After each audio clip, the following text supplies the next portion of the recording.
നമസ്കാരം, Soumya sort of കുക്കിങ്ങിലേക്ക് ഏവർക്കും സ്വാഗതം. ഇന്നത്തെ റെസിപ്പി എന്ന് വെച്ചാൽ ചീര കൊണ്ട് പുളിശ്ശേരിയാണ്. അതായത് നോർമലി തലശ്ശേരി ഭാഗത്തൊക്കെയാണ് ഈ ചീര പുളിശ്ശേരി ഭയങ്കര ഫേമസ് കേട്ടോ. അപ്പോൾ ഞാൻ ഇന്ന് എടുത്തിരിക്കുന്ന വെന്തയ ചീരയാണ്.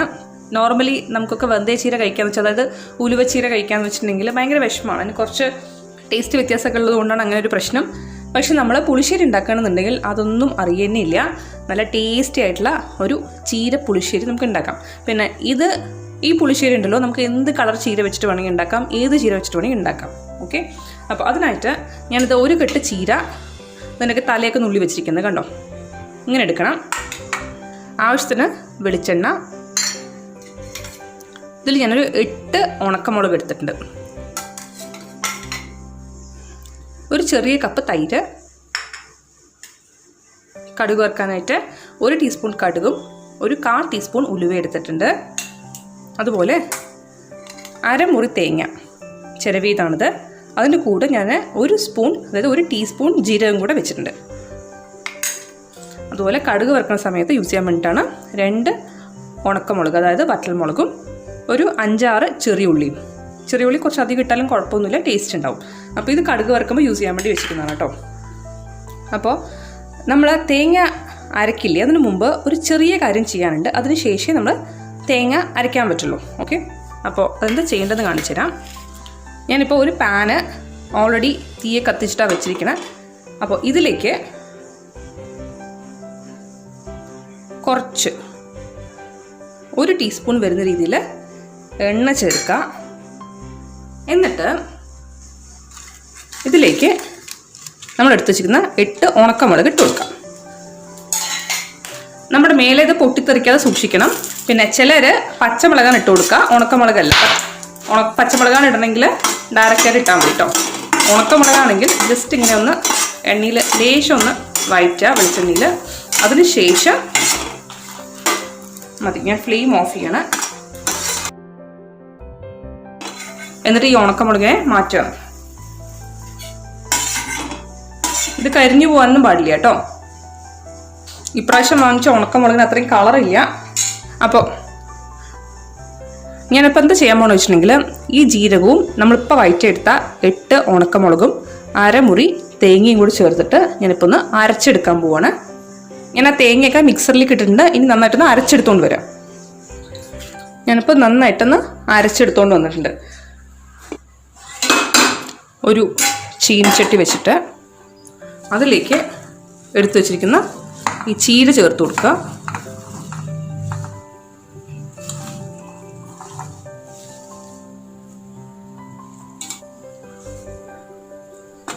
ഇതിലേക്ക് ഒരു 1/2 ഗ്ലാസ് വെള്ളവും കൂടെ ചേർത്ത് കൊടുക്കുക.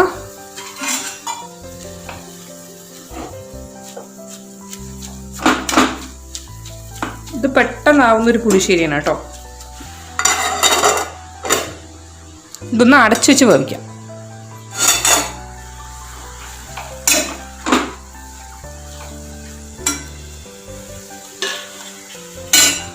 ആവശ്യത്തിനുള്ള ഉപ്പ് ചേർത്ത് കൊടുക്കാം. ചീര ഉണ്ടാക്കുമ്പോൾ ആദ്യം ഉപ്പിടുന്ന സമയത്ത് സൂക്ഷിക്കണം, കാരണം ചീരയുടെ ക്വാണ്ടിറ്റി കുറയും.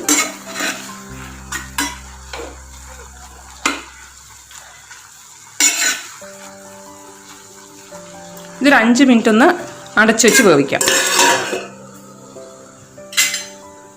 ഇപ്പം ഞാൻ വെച്ചിട്ട് ഏകദേശം 5 മിനിറ്റ് ആയിട്ടുണ്ട്.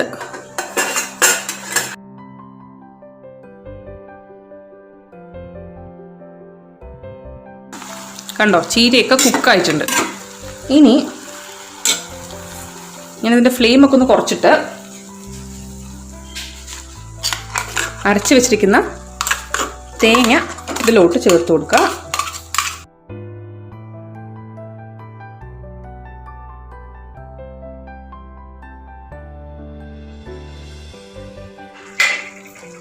കുറച്ച് വെള്ളം മിക്സിയിൽ ഒഴിച്ചിട്ട് അതും കൂടെ ഒന്ന് ചേർത്ത് കൊടുക്കാം.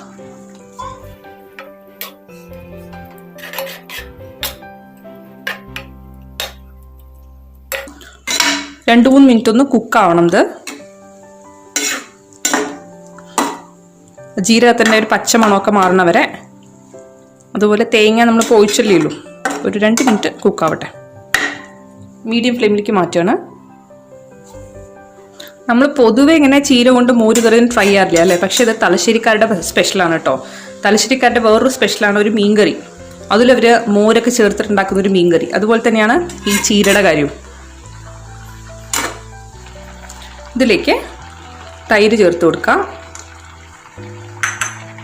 അപ്പം തന്നെ ഇമ്മീഡിയറ്റ് ആയിട്ട് ഫ്ലെയിമും ഓഫ് ചെയ്യാം.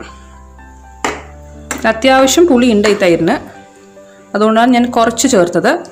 പുളി ഇല്ലാത്ത തൈരാണെങ്കിൽ അതനുസരിച്ചിട്ട് അതിൻ്റെ ക്വാണ്ടിറ്റി കൂട്ടണം, ചേർക്കുന്നതിൻ്റെ അളവ് കൂട്ടണം കേട്ടോ.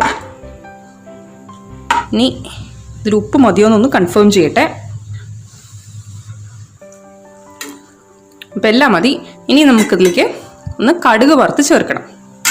കടുക് വറുത്ത ആ പാൻ തിരിച്ച് വെക്കുകയാണ്. അതിൽ ഓൾറെഡി കുറച്ച് എണ്ണ ഉണ്ടായിരുന്നല്ലോ, അത് വെക്കുക. അതിൻ്റെ കൂടെ 1 ടീസ്പൂൺ വെളിച്ചെണ്ണ ചേർക്കുക.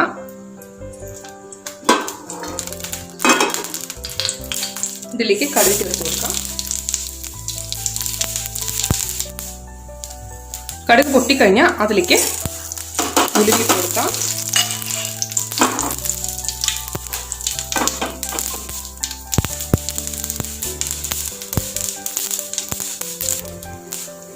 ഇതിലേക്ക് ചെറിയ ഉള്ളി, അതുപോലെ 2 ഉണക്കമുളക് കൂടിയിട്ട് പൊട്ടിച്ചിട്ട് ചേർത്ത് കൊടുക്കാം.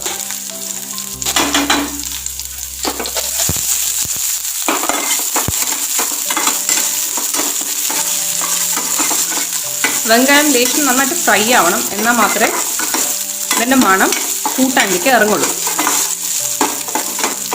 നമ്മൾ ഉലുവയും വെങ്കായവും ഇതിൽ ചേർത്തത് നല്ലൊരു മണം കിട്ടാൻ വേണ്ടിയിട്ടാണ്. ഇതിലേക്ക് കറിവേപ്പില ചേർക്കേണ്ട കാര്യമില്ല, കാരണം നമ്മൾ ഓൾറെഡി ഉണ്ടാക്കുന്ന ഇലക്കറിയല്ലേ. പച്ചമണം മാറിയാൽ മാത്രം പോരാ കേട്ടോ, ഇത് കുറച്ച് ക്രിസ്പി ആവണം. മതി, ഇത്രയും നന്നായിട്ട് ഫ്രൈ ആയാൽ മതി. ഓഫ് ചെയ്യണം. എന്നിട്ട്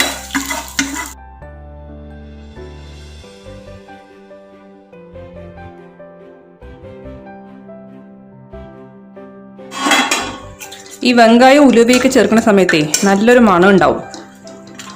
ഇപ്പം നിങ്ങൾക്ക് താല്പര്യമില്ല വെങ്കായം ചേർക്കാനെങ്കിൽ ചേർക്കേണ്ട ആവശ്യമൊന്നുമില്ല. ഞാൻ നോർമലി ഇങ്ങനെ ചെയ്യാറുണ്ട്. അപ്പം പുളിശ്ശേരി എന്ന് വെച്ചാൽ ഇത്രയേ ഉള്ളൂ പരിപാടി. എല്ലാവരും ട്രൈ നോക്കുക. ട്രൈ നോക്കിയിട്ട് ഇഷ്ടപ്പെടണമെന്നുണ്ടെങ്കിൽ സബ്സ്ക്രൈബ് ചെയ്യുക. അതുപോലെ തൊട്ടടുത്തുള്ള ബെല്ലൈക്കൺ കൂടെ എനേബിൾ ചെയ്യണമെന്നുണ്ടെങ്കിൽ ഞാൻ ഉണ്ടാക്കുന്ന പുതിയ പുതിയ റെസിപ്പീസിൻ്റെ നോട്ടിഫിക്കേഷൻ നിങ്ങൾക്ക് അപ്പം തന്നെ കിട്ടുന്നതായിരിക്കും. അപ്പോൾ thank you so much for watching. എന്തായാലും നാളെ ഒരു പുതിയ റെസിപ്പി ഇട്ട് നമുക്ക് വീണ്ടും കാണാം. അതുവരെ ബൈ, ടേക്ക് കെയർ.